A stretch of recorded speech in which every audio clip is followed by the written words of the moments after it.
কোনো কিছু বাহির হওয়া, সেটা যদি যত সামান্য হয় অজু ভেঙে যাবে। 2 নাম্বার, মুখ ভরিয়া বমি হওয়া।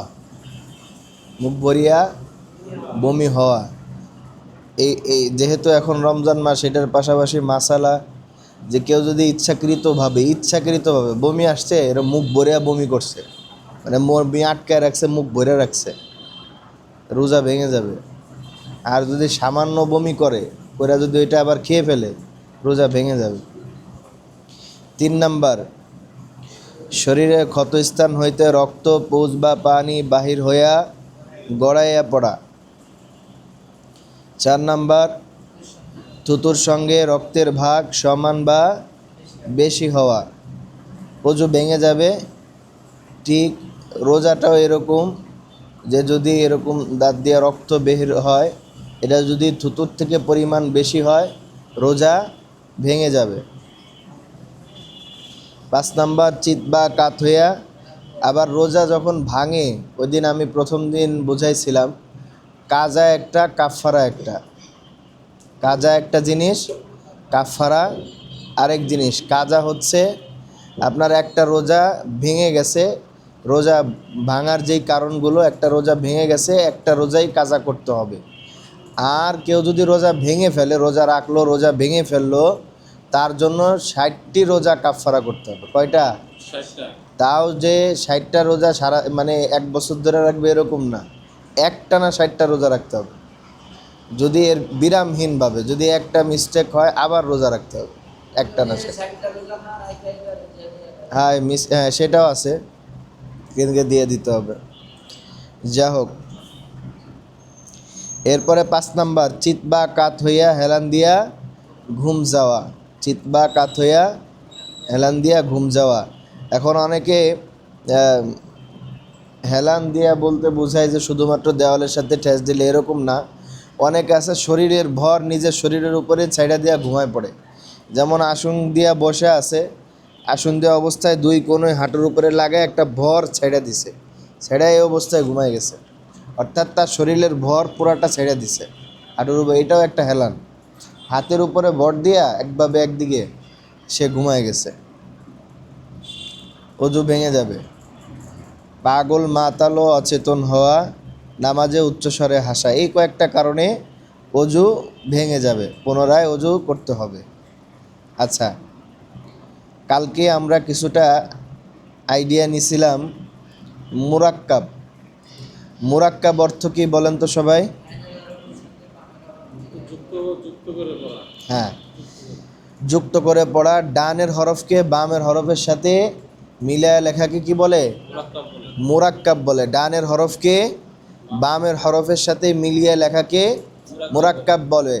বলেছিলাম যে আমরা জানি আরবি হরফ 29টা। কয়টা? এর পূর্ণাঙ্গ মানে রূপগুলো আমরা পড়েছি আলিফ, বা, তা, সা, এইভাবে বিস্তারিতভাবে। কিন্তু কোরআন শরীফে যখন হরফগুলা আসে, তখন হরফগুলা পূর্ণ রূপ নিয়ে আসে না সব জায়গায়, অর্থাৎ খণ্ডিত রূপ নিয়ে, যুক্ত রূপ নিয়ে আসে। এই যে যুক্ত রূপটা একটার সাথে আরেকটা মিলিত অবস্থায় আসে, এইটা কি মুরাক্কাব বলে। কি বলে? মুরাক্কাব বলে। মুরাক্কাব আমরা বলছিলাম যে ডানের হরফকে বামের হরফের সাথে মিলায়া লিখাকে বা বলাকে মুরাক্কাব বলে। আচ্ছা, নকশার সাহায্যে গতকালকে আমরা মুরাক্কাব দেখেছিলাম, ওই সম্পর্কে আলোচনা করছিলাম। আজকে আবার পুনরায় এই নকশা নিয়ে আলোচনা করবো ইনশাআল্লাহ।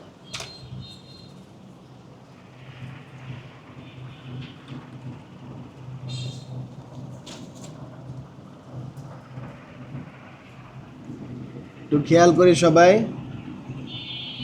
1 দাঁত, গোল মাথা, 3 দাঁত, সদের মাথা, ক। এই নকশাটাই তো ছিল, তাই না? এই নকশা আমরা শিখছিলাম। এই নকশা দিয়া, এখানে নকশা কয়টা? 1 2 3 4 5। এই 5টা নকশা দিয়ে আমরা 13টা হরফ বের করছিলাম। কয়টা হরফ? 13টা হরফ। খুব খেয়াল করেন, 13টা হরফ বের করছিলাম। 1 দাঁতের নিচে 1 নোক্তা দিলে বা, 2 নোক্তা দিলে ইয়া, 1 দাঁতের উপরে 1 নোক্তা দিলে নুন, 2 নোক্তা দিলে তা, 3 নোক্তা দিলে তা। গোল মাথা এর উপরে এক নোক্তা দিলে, দুই নোক্তা দিলে, এই যে তিন দাঁত খালি থাকলে, তিন নোক্তা দিলে শিন, সদের মাথা নোক্তা দিলে দদ, তর মাথা নোক্তা দিলে ল। এটাই তো, এটা আমরা একবারে আমি যেভাবে বলি একবার শুনবেন, এইভাবে বলবেন। একবার খেয়াল করে শুনেন, কয়েকবার এটা বলতে থাকবেন, দেখবেন যে মোটামুটি এটা নিজের ভিতরে চলে আসছে। এক দাঁতের নিচে এক নোক্তা দিলে বা, দুই নোক্তা দিলে ইয়া, এক দাঁতের উপর এক নোক্তা দিলে নুন, দুই নোক্তা দিলে তা, তিন নোক্তা দিলে সা, গোল মাথার উপর এক নোক্তা দিলে ফা, দুই নোক্তা দিলে কফ, তিন দাঁত খালি থাকলে সিন, তিন নোক্তা দিলে শিন, সদের মাথা খালি থাকলে সদ, নোক্তা দিলে বদ, তর উপরে নোক্তা ছাড়া ত, নোক্তা দিলে গ। এইভাবে বলেন কয়েকবার, দেখবেন যে মোটামুটি একটু ক্লিয়ার হয়ে গেছে। এক দাঁতের নিচে এক নোক্তা দিলে বা, এক দাঁতের উপরে এক নোক্তা দিলে নুন, দুই নোক্তা দিলে, তিন নোক্তা দিলে, গোল মাথা এক নোক্তা দিলে, দুই নোক্তা দিলে, তিন দাঁত খালি, নাম কি? নোক্তা দিলে, সদের মাথা খালি থাকলে নোক্তা দিলে, তর যদি খালি থাকে নাম কি? নোক্তা দিলে গ। মোটামুটি আমরা এটা গতকালকে অনেক সময় আলোচনা করছি, তাই না? আজকে আবার একটু পুনরায় আলোচনা করলাম। এক দাঁতের নিচে এক নোক্তা দিলে বা, বাটা যে এখানে আসলো, বা তো মূলত হরফটা তো এইভাবে, তাই না? এই যে আমরা বা চিনি, এই যে বা, তাই না? কিন্তু এইখানে ধরেন যখন এটা এইভাবে যদি হরফ লেখা শুরু করি, এই যে দেখেন, ধরেন আমি বিসমিল্লাহ লিখলাম, যদি বিসমিল্লাহ এইভাবে লেখা শুরু করি, কতখানি জায়গা লাগবে? এই যে পুরা যদি আকার নিয়ে লেখা শুরু করি, হ্যাঁ, অনেক জায়গা লাগবে না? তো এই জিনিসটাই বলছিলাম একটা কথা, যে মানুষের পরিচয় বের করা হয় মানুষের চেহারা দিয়ে। কি দিয়ে? ভোটার আইডি কার্ডে কি থাকে? শুধু ফেসটা থাকে। তো হরফের ফেসটা শুধু নিচে পরিচয়ের জন্য, আইডেন্টিটির জন্য, যাতে এই চেহারাটা আসলে আমি বলতে পারি যে এই হরফের নাম এইটা, এই হরফের নাম এটা, এটা আমি যাতে দেখলেই বুঝতে পারি। যেমন এখানে আপনার এই যে বাটা পুরা রূপে আসছিল না, এটা আপনার একটু শর্ট করছে, শর্ট করে বোঝানোর জন্য বলতেছি। আরে বা দুই রকম কেন? এই যে বাটা এখানে চলে আসছে, ঠিক আছে, অর্থাৎ অর্ধেক হয়ে গেছে। হরফটা চেনানোর জন্য শুধু আলামতটা, ফেসটা রয়ে গেছে।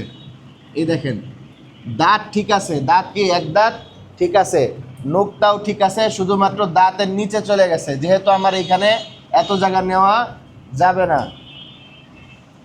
এই দেখেন, এখন এই সিনটা পুরোপুরি রাখা যাবে না, শুধুমাত্র সিনের চেহারাটা রাখা যাবে। কি রাখা যাবে? চেহারাটা, মূল ফেসটা রাখা যাবে। এই দেখেন, এখন এটা যে বা, এটা যে সিন, চিনতে আমার কষ্ট হইতেছে, কারণ আমার তো এখানে ফেস দেওয়াই আছে। এটা আবার বোঝাই, দেখেন, নুন, নুনটা এই যে এইভাবে নুন, তাই না?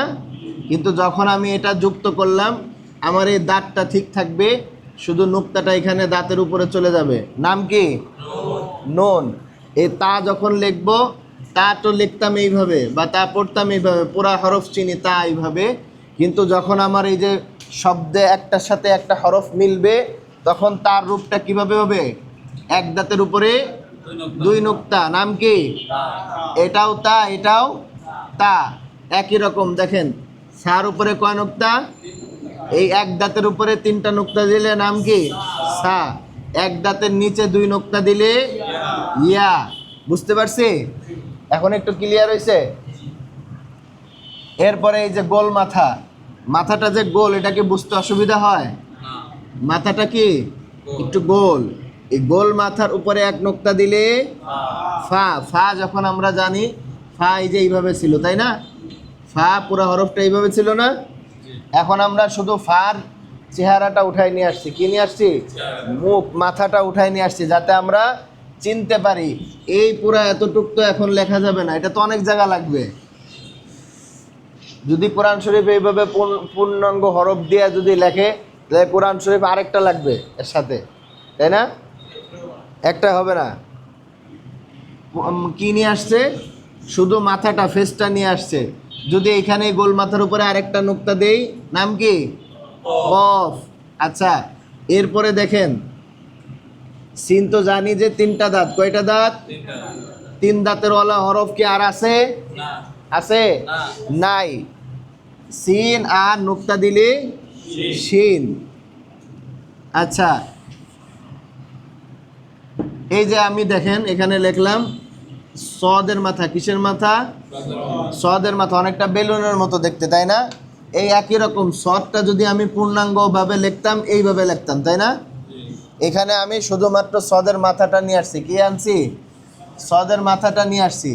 নুক্তা দিলে দদ, নুক্তা দিলে দদ। এরপরে দেখেন ত, নাম কি? ত। সবাই একটু জোরে বলি, ত। তর উপরে নুক্তা দিলে র। একটু আওয়াজ করে বলার 2টা কারণ আছে। 1 নাম্বার কারণ হচ্ছে জবানের ভিতরে আড়ষ্টতা থাকে। কি থাকে? আড়ষ্টতা থাকে। দেখবেন ক্লাসের ভিতরে যারা লেকচারার আছে, ওনারা আগে যায় আমাদেরকে শুধুমাত্র জিহ্বার ব্যায়াম করাইতো, যাতে মুখের আড়ষ্টতা ছুটে যায়, মুখের জড়তা দূর হয়। 1 নাম্বার। 2 নাম্বার হইতেছে এলেম থাকে বক্ষে, সিনায়। কোথায়? সিনায় থাকে। তাই এইখানে জমা হবে কিভাবে? আপনি চোখ দিয়ে দেখবেন, কান দিয়ে শুনবেন, মুখ দিয়ে বলবেন, জোরে বলবেন, এটা কান দিয়ে ঢুকে ভিতরে যায় জমা হবে। এই জন্য একটু জোরে বলতে হবে, তাহলে এটা বেশি আপনি শিখতে পারবেন। আচ্ছা, এটা তো আমার মোটামুটি ক্লিয়ার, তাই না? এটা সম্পর্কে এই নকশা সম্পর্কে মোটামুটি একটা আইডিয়া আমার হয়ে গেছে।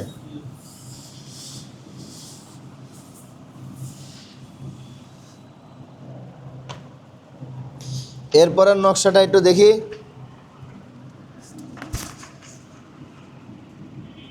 উল্টা দাঁত, হার মাথা, আইনের মাথা, লামের মাথা, গোল হা, মিম।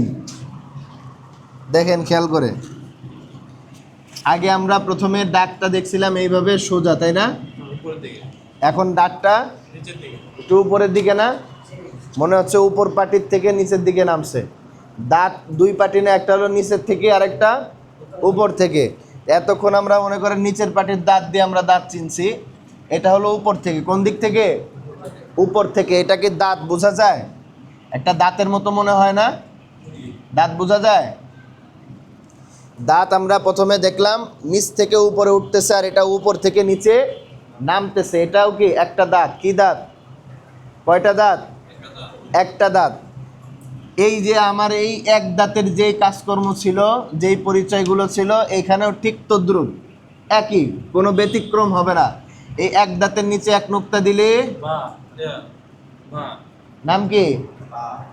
এক দাঁতের নিচে 1 নুক্তা দিলে বা, 2 নুক্তা দিলে একই। এটা একটু দেখতে অন্যরকম আসছে, কিন্তু কাজ কি? একই। এক দাঁতের উপরে 1 নুক্তা দিলে, 2 নুক্তা দিলে, 3 নুক্তা দিলে একই রকম। এরপরে এটা কিসের মাথা? হায়ের মাথা। হায়ের মাথার নিচে 1 নুক্তা দিলে জিম, উপরে 1 নুক্তা দিলে খ। আর যদি 2টা কিছুই না থাকে উপরে নিচে, নাম কি? হা, খ। আচ্ছা, অনেক সময় আছে এই যে স্ট্রাকচারটা আছে, এটা আসবে, আসার পরে কি হবে? নুক্তা দেখতে হবে যে আমার নুক্তাটাকে একটু সামনে না পিছনে। এইখানে যদি নুক্তা আসে, আপনি যদি বা বলেন, তাহলে কিন্তু হবে না। বাটা থাকতে হবে দাঁতের নিচে বরাবর, ঠিক আছে? আর উপরে থাকলে ওই দাঁত বরাবর থাকতে হবে। আর যদি এই হায়ের মাথার নিচে হয়, নাম হবে জিম, উপরে হইলে খ। বলবেন ওদের একসাথে তো বুঝতেছি না। আস্তে আস্তে শিখতে থাকেন, যখন এটা পড়ার মধ্যে আসবে এই কয়েকদিনে আরও ক্লিয়ার হবে। এটার নাম কি? আইন। আমরা জানি এইভাবে, তাই না? পুরা শেপ নিয়ে আইন এইভাবে। এখানে শুধু আইনের মাথাটা নিয়ে আসছি। কিসের মাথা? আইনের মাথা। এরপরে লাম, গোলহা, মিম। এটা কেন লাম হলো? লাম, এই যে এটা হলো লাম, পূর্ণাঙ্গ লাম। কিন্তু এটা যখন শব্দের ভিতরে আসে এইভাবে আসবে, শব্দের মাঝখানে আসলে এইভাবে আসবে, ঠিক আছে? আর যদি আরেকটা শব্দের ইসে আসে, যেমন আপনার আলিফ, আলিফ শুধু ডান দিকে মিলিত হয়। কোন দিকে? আলিফ শুধু ডান দিকের হরফের সাথে মিলিত হয়। এই দেখেন বা আলিফ, নাম কি? বা আলিফ, এটার নাম কি বলেন? নাম কি? লাম্বা। এটা বা আলিফ লাম্বা। আবার দেখেন এটার নাম কি? বালাম। বালাম, আলিফ শুধু বামে মিলে। কোন দিকে মিলে? বাম হাতের দিকে। অর্থাৎ হরফ একটা হবে, এর সাথে বাম দিকে আলিফ একবার মিলতে পারে। আর সরি, আলিফ ডান দিকে মিলে। ডান দিকে, কোন দিকে? ডান দিকে হরফের সাথে একবার মিলে। কোন দিকে? ডান দিকে হরফের সাথে একবার মিলে। এই যে আলিফ, আলিফের ডান কোনটা? এদিকে না? আলিফের ডান কোন দিকে? এদিকে। আলিফ ডান দিকে একবার মিলে, আর লাম বাম দিকে মিলে। কোন দিকে? বাম দিকে মিলে। আর লাম মাঝখানেও থাকে, দুই দিকেই মিলে একসাথে। ঠিক আছে? আচ্ছা, এটা আলোচনায় সামনে আরো আসবে ইনশাল্লাহ। এখন আমি যেই নকশাটা শিখলাম, যেই নকশাগুলো শিখলাম, পুরাটা আমার একসাথে আসতেছে। আমি শুধু লিখবো, আপনারা শুধু আমি যেটা লিখবো একসাথে খেয়াল করে সবার আগে বলার চেষ্টা করবেন, যে কে আগে বুঝতে পারছেন হরফটার নাম কি, সবার আগে বলার চেষ্টা করবেন। এখন কিন্তু আমি বলবো না, আমি শুধু নকশা লিখবো, হরফ লিখবো, আপনি শুধু বলবেন।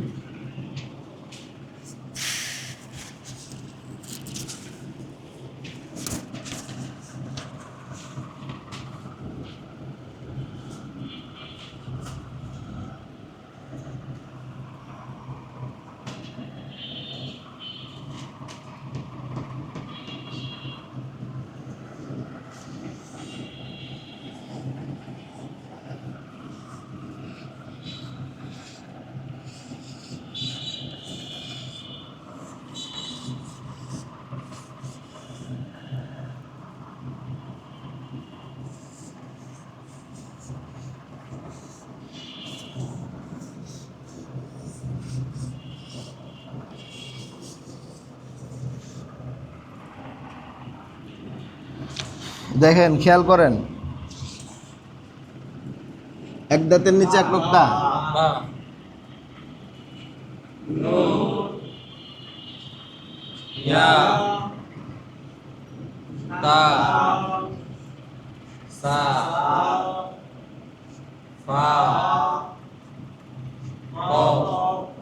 এটার নাম কি? তিন দাঁত শুধু। তিন দাঁতের উপর তিন নোক্তা দিলে। এরপরে দেখেন এই হরফের নাম কি? সদের উপরে এক নোক্তা দিলে ত খালি, তাই না? তর উপরে এক নোক্তা দিলে জ। এরপরে হার মাথা, হা, যদি হার মাথার নিচে এক নোক্তা দিই, উপরে এক নোক্তা দিলে আইনের মাথা, উপরে এক নোক্তা দিলে গয়েন, লাম, গোলহা, মিম। ঠিক আছে? এখানে কয়টা হরফ শিখলাম? 1 2 3 4 5 6 7 8 9 10 11 12 13 14 15 16 17 18 19 20 21, 29টা হরফের মধ্যে 21টাই শিখলাম, তাই না? আচ্ছা, বাকি যেগুলো আছে এগুলো আপনার বামে মিলে না। এই হরফগুলা মুরাক্কাব। আমরা জানি কি, ডানের হরফের সাথে বামের হরফকে মিলিয়ে লেখাকে মুরাক্কাব বলে। তা আমরা 21টা শিখলাম, বাকি যে কয়েকটা হরফ আছে এগুলা বামে মিলে না। কি করে না? বামে এই হরফগুলা মিলে না। ডানে মিলে কিন্তু বামে মিলে না। কিসে মিলে? ডানে মিলে কিন্তু বামে মিলে না। তার কারণে এটা মুরাক্কাব হয় না। এই হরফগুলা কি? দাল, জাল, র, ঝা, ওয়াও, এগুলা বামে মিলে না। হামজা, আলিফ, এগুলা বামে, এই কয়েকটা হরফ বামে, 7টা হরফ বামে মিলে না। বাকি এগুলো সব এইভাবে মোরাক্কাব হচ্ছে। এর মধ্যে 2-1টা হরফ আছে, এগুলা যখন মাঝখানে আসে একটু অন্যরকম দেখা যায়। আমরা দেখতে দেখতে শিখে যাব ইনশাআল্লাহ।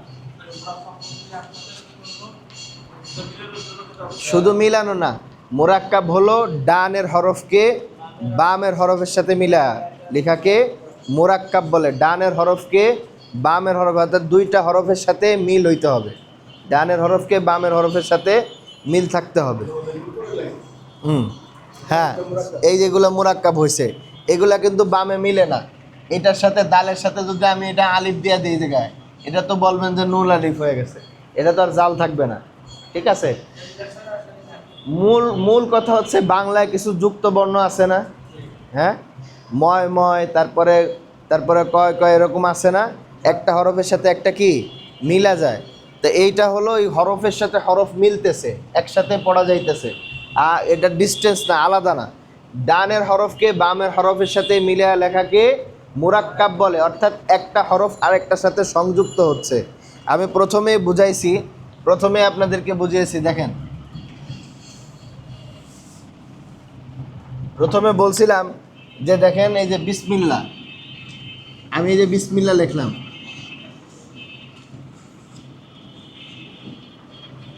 শুধু হরফের ফেসগুলা নিয়ে বিসমিল্লাহ লিখছি। আর যদি হরফের পূর্ণাঙ্গ রূপ নিয়ে বিসমিল্লাহ লিখতে যাই, এই যে দেখেন,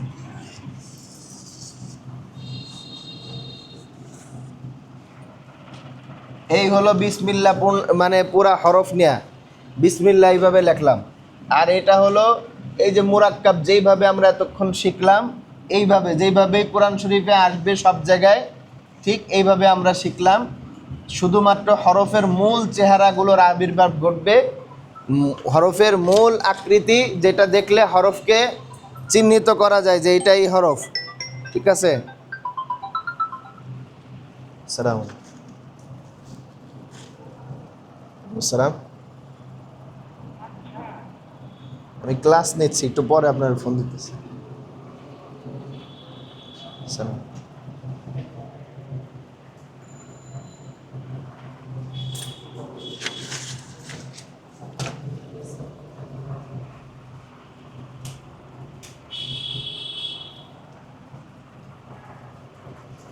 তাহলে বুঝতে পারছেন সবাই হরফগুলা? তাহলে তো আর অসুবিধা নাই।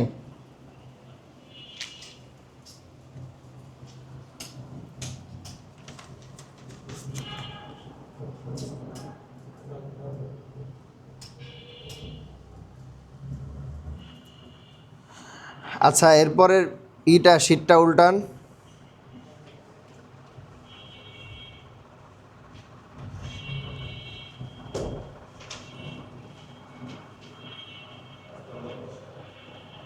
এরপরে শীটে কি আছে দেখেন,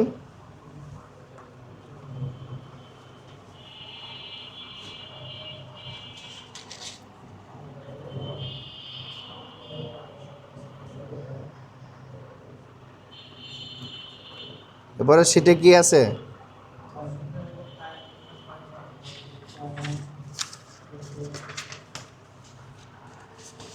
তা এটা কালকে আলোচনা করবো, অসুবিধা নেই। এমনি নিচে দেখেন কি আছে, জবর জের পেশ, তাই না? এই তিনটাকে কি বলে একসাথে বলেন তো? এক জবর এক জের এক পেশকে কি বলে? হরকত বলে। কি বলে? এক জবর এক জের এক পেশকে হরকত বলে।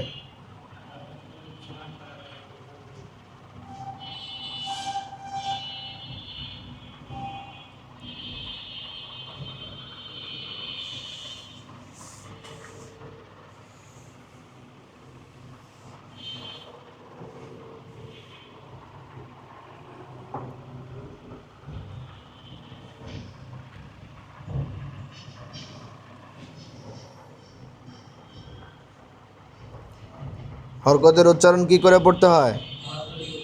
তাড়াতাড়ি করে পড়তে হয়। আমরা কয়েকবার বলি, এক জবর এক জের এক পেশকে হরকত বলে।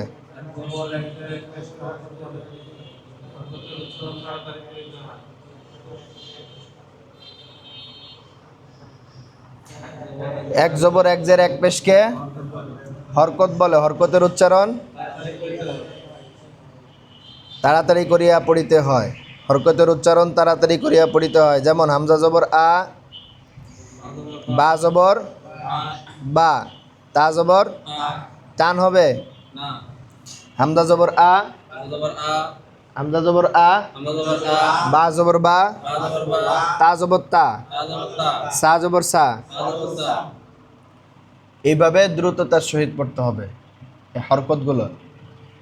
এটা আমি একদম জবর দিয়ে আলিফ থেকে নিয়ে ইয়া পর্যন্ত বলেন, জবর দিয়ে হামজা জবর আ, বা জবর বা, তা জবর তা, এইভাবে একসাথে। সা জবর সা, হা জবর হা, হা জবর হ। দেখেন দেখে দেখুন আলিফ বাটা বাই করেন 3 নম্বর পেজ আলিফ বাস 3 নম্বর পেজ আলিফ বাস আছে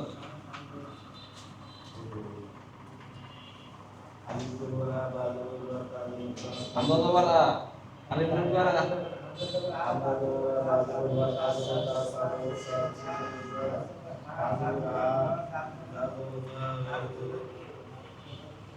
হা জবর তা ইয়া জবর সা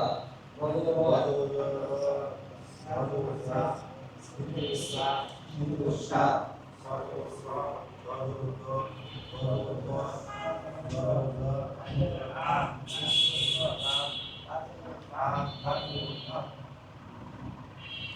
হ্যালো, আপনার নাম্বারে ফোন দিয়ে তো পাওয়া যায় না, এতগুলা নাম্বার।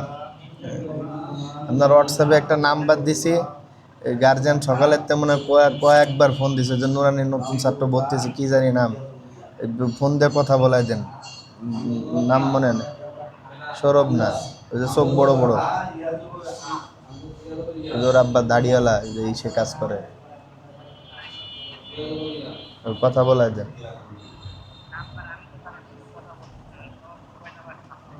হোয়াটসঅ্যাপে নাম্বার দিছি, কথা বলা দেন, আমি ক্লাসে রয়েছি।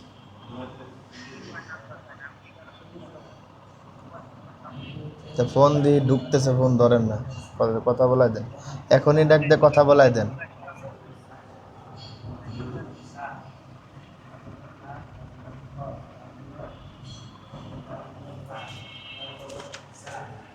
বলছেন?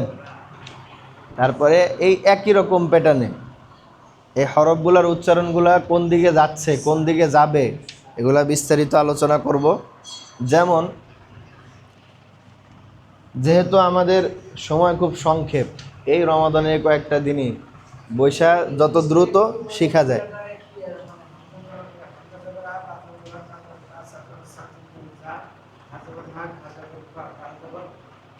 খা জবর না, খ জবর খ, দাল জবর দা। হ্যাঁ, ক্লিয়ার করে আসতে হবে। যেমন জবরকে আমরা কিসের সাথে ধরি জানেন? আকারের সাথে। কিসের সাথে? তারপরে জেরকে আমরা কিসের সাথে ধরি জানেন? রস্বীকার। কিসের সাথে? রস্বীকার। পেশকে আমরা ধরি রস্যকারের সাথে। কিসের সাথে? রস্যকারের সাথে। এটা বোঝার জন্য আর কি, অনেকে বুঝতে অসুবিধা হয় যেহেতু আমাদের হাতে সময় খুব কম। বা, বা হরফের উচ্চারণটা এইভাবে, তাই না? বয়াকারে বা, এটার সাথে যদি জবর যুক্ত করি উচ্চারণটা একই থাকবে, বা জবর বা। আচ্ছা, এই বাটা, এই বা মূল অক্ষরের বাটা নিলাম, এই যে বা, এটার নাম কি? বা। এই বার সাথে যখন আপনার জের যুক্ত হবে, কি হবে? বার নিচে জের আসছে, কি আসছে? বার নিচে কি আসছে? খুব বেশি প্রেশার নেওয়ার দরকার নাই, এই স্বল্প একটু বোঝাবো আজকে, যেহেতু আজকে মূল পড়া ছিল মুরাক্কাবগুলো। দেখেন, বুঝতে পারলে খুব সহজ হয়ে যাবে। বা, বার নিচে কি আসছে? জের আসছে। আচ্ছা, এই বার মূল অক্ষরটা কি বলে জানেন? বার মূল অক্ষরটা হচ্ছে ব। কি? ব। মূল অক্ষরটা কি? ব। এই বটা ঠিক থাকবে। বটা কি থাকবে? ঠিক থাকবে ব। বার থেকে আমরা কি নিব? যেহেতু এখানে জের আসছে, জেরের ক্ষেত্রে আমরা কি ধরি? রস্বীকার। কি ধরি? বাজের বি। তদ্রুপ একইভাবে দেখেন, যদি এখানে আপনার বার উপরে পেশ আসে, প্রথমে বাটা পুরাটা নিলাম, এটা হলো প্রথমে বোঝার জন্য। এই সবসময় কিন্তু এইভাবে বুঝা পড়তে পারবেন না, এটা ধারণা করে নিতে হবে। বার পুরা শেপটা নিলাম, বা জবর বার মূলইটা বয়াকারে বা, তে বার মূল হরফটা কি বলছিলাম? শুধুমাত্র ব। যখন আপনার এর উপরে পেশ আসলো, পেশকে আমরা কিসের সাথে ধরি? রস্যকারের সাথে। ব পেশ, বা পেশ বু, বয় রস্যকারে বু, বা পেশ বু, বয় রস্যকারে বু। এই একই রকমভাবে আমি এখন আবার একটা বোঝায় শেষ করব। দেখেন, খেয়াল করেন, এই হরফটার নাম কি? হরফটার নাম কি? তা। নিলাম তা, তার উপরে জবর আসছে। কি আসছে? জবর আসছে। আচ্ছা, তার মূল অক্ষরটা কি? ত। আপনারা বলবেন, আমি শুধু লিখব। আচ্ছা, জবরকে আমরা কিসের সাথে ধরি? কিসের সাথে? আকারের সাথে। তাহলে এখানে আমি আকার দিই, তাই না? তা জবর তা। আচ্ছা, তার নিচে জের আসছে। কি আসছে?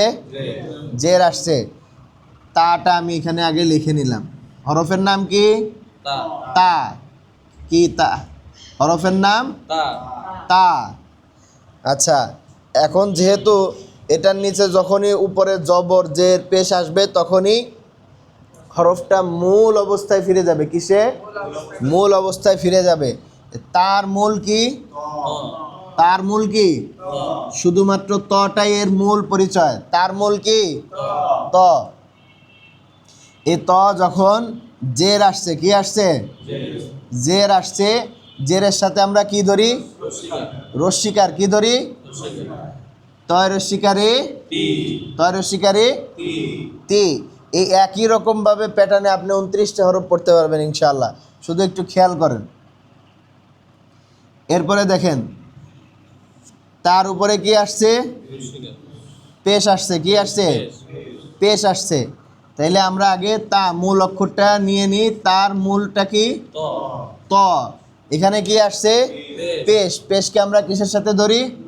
রস্যকারের সাথে ধরি। তাহলে তয় রস্যকারে তা পেশ, তয় রস্যকারে তা জবর তাজের তা পেশ, সা জবর সাজের সা পেশ, জিম জবর জিম।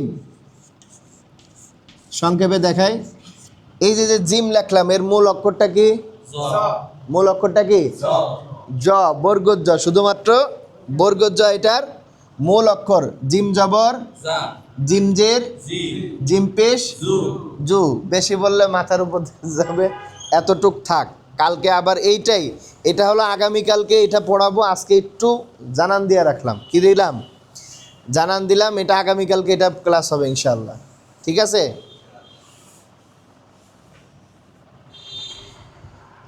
সুবহানাকাল্লাহুম্মা ওয়া বিহামদিকা আশহাদু আল্লা ইলাহা